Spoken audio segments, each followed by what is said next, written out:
आता आपण एंट्री करणार आहोत श्री दत्तात्रेय प्रभू भोजन स्थान, श्री क्षेत्र पांचाळेश्वर.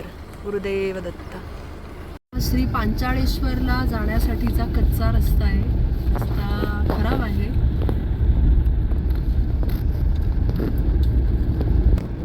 रस्ता खराब जरी असला तरी आजूबाजूला सुंदर शेती आहे आणि सगळीकडे हिरवागार असा हा निसर्गरम्य परिसर आहे. तर रस्त्याचा शीण काय वाटणार नाही. चला तर मग जाऊया गुरु दत्तात्रयांच्या स्थानी. गोदावरी काठी बसलेलं हे आहे श्री क्षेत्र पांचाळेश्वर, जिथे दत्त महाराज रोज दुपारी 12 वाजता येऊन भोजन ग्रहण करतात. असा हा निसर्गरम्य परिसर. अवधूत चिंतन श्री गुरुदेव दत्त.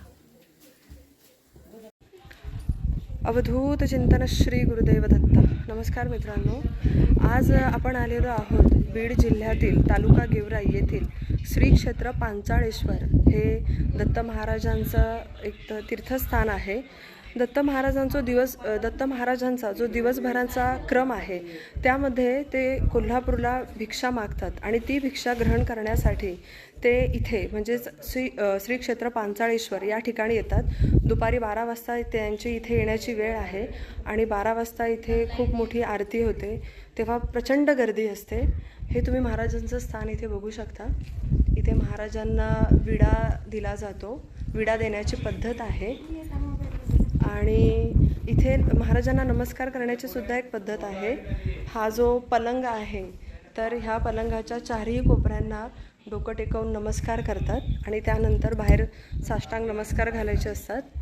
जर तुम्ही बघितलं तर हे स्थान गोदावरीच्या काठी बसलेलं आहे. महाराजांना शांतता अतिशय प्रिय आहे आणि इथं आल्यानंतर खूप इकडच्या वातावरणामध्ये एक वेगळेच तरंग जाणवतात. एक मंद सुगंध इथे प्रवाहित होत असतो. जे दत्तभक्त आहेत त्यांना इथे ध्यानासाठी आणि पूजेसाठी खूप मोठी पर्वणी आहे. तर ज्यांना संधी मिळेल त्यांनी नक्की या स्थानी येऊन महाराजांचा कृपा आशीर्वाद घ्यावा. अवधूत चिंतन श्री गुरुदेव दत्त.